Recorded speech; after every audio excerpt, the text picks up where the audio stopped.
పరిపూర్ణానంద స్వామి అందరికీ breaking news చెప్పారు. AP రాజకీయాల్లోకి వస్తున్నట్లు బాంబ్ పేల్చారు. బీజేపీ అధిష్టానం ఆదేశిస్తే హిందూపురం నుంచి పోటీకి రెడీ అని చెప్పారు పరిపూర్ణానంద స్వామి. ఇక తనను బీజేపీ ఎంపీ అభ్యర్థిగా పోటీ చేయమని ఆదేశిస్తే పోటీలో దిగుతానని ప్రకటించారు శ్రీ పీఠాధిపతి శ్రీ పరిపూర్ణానంద స్వామి.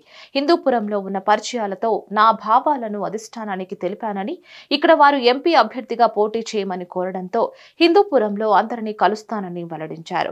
ఇక నాకు అభ్యర్థిగా అవకాశం ఇస్తారని ఆశిస్తున్నానని చెప్పుకొచ్చారు ఆయన.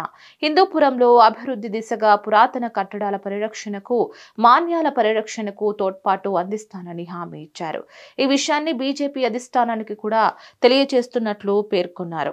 హిందూపురం పార్లమెంటరీ నియోజకవర్గం నుంచి ఒక ఎంపీ క్యాండిడేట్గా నిలబడి పోటీ చేయాలనేటువంటి ఆలోచనని వ్యక్తం చేశాను. భారతీయ జనతా పార్టీ అధిష్టానానికి, అలాగనే రాష్ట్ర కార్యవర్గానికి, అందరికీ కూడా వారందరూ ఆలోచించి తప్పకుండా ఆ ప్రకటన తెలియజేస్తారని కూడా ఆశిస్తున్నాను. ఇక్కడ మీకు ఎంతవరకు ఇక్కడ మీరు మీ అభిప్రాయాన్ని చెప్పారు, ఇక్కడికి వచ్చారు కదా, మీ కాంగ్రెస్ సన్నిహితులతో కానీ కలిసి జరగలేదు?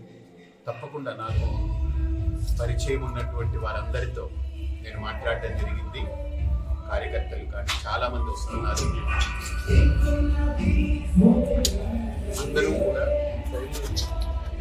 అందరూ కూడా సమాయత్తమై ఇంటింటికి ఏ రకంగా ఉన్న రాముడి యొక్క ప్రతిష్టకి అక్షంతలు ప్రతి గడపకి తీసుకెళ్లారు. అలాగే ఈరోజు హిందూపురంలో ఒక ఆవశ్యకత, ఎందుకు హిందూపురానికి ఆవశ్యకత అని అంటే, ఇక్కడ నేను అనేటువంటిది ఒక వ్యక్తి ప్రధానం కాదు. నా యొక్క గెలుపు వల్ల ఖచ్చితంగా భారతదేశము ఏదైతే ఈరోజు మనం కేంద్ర ప్రభుత్వం అనుకుంటున్నామో, ఢిల్లీలో హిందూపురం తాలూకా ఆవశ్యకతలన్నీ వారికి తెలియచెప్పి, సో వారికి ఇది కమ్యూనికేట్ చేసి ఈ హిందూపురం యొక్క అభివృద్ధికి సంపూర్ణంగా తోడ్పడే దిశగా, నాకు హిందూపురం అనగానే భారతదేశంలో హిందూ అనే ఒక శబ్దంతో కూడుకున్నటువంటి ఊరు ఇది ఒక్కటే ఉంది. కాబట్టి నా మనస్సును ఆకర్షించింది. నేను కూడా మొట్టమొదటి రథయాత్ర చేసినప్పుడు హిందూపురం వేదిక ప్రారంభించాను, కదిరి నుండే ప్రారంభించాను.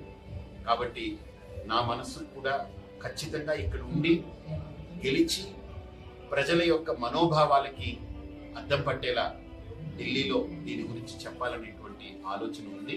తప్పకుండా వారి యొక్క అభిప్రాయాన్ని వారు త్వరలో వ్యక్తం చేస్తారని కూడా భావిస్తున్నాను. భారతీయ జనతా పార్టీ తరఫున మీరు పోటీ చేస్తారు?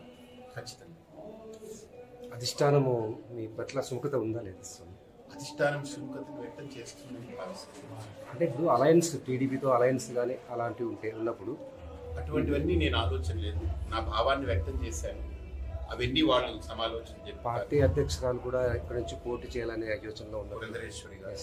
అంటే నేను వారితో కూడా మాట్లాడాను. వారు అన్నారు, మీరు తప్పకుండా మీ ప్రయత్నాలు మీరు చేయండి అని అన్నారు.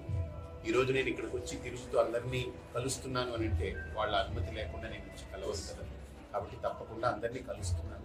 ఆంధ్రప్రదేశ్లో ఎన్నికలకు సమయం దగ్గర పడుతున్న కొద్దీ ఆశావాహకులు తాము పోటీ చేయదలిచిన స్థానాలను బయట పెడుతున్నారు. ఇప్పటికే అధికార వైఎస్ఆర్ కాంగ్రెస్ పార్టీ పలు స్థానాలకు ఇన్ఛార్జ్లను ఖరారు చేసింది. పలువురు సిట్టింగ్లకు మొండిచేయి ఇచ్చింది. మిగతా స్థానాల్లో అభ్యర్థుల ఖరారుపై కసరత్తు చేస్తుంది. మరిన్ని అప్డేట్స్ కోసం కీప్ వాచింగ్ హిట్ టీవీ.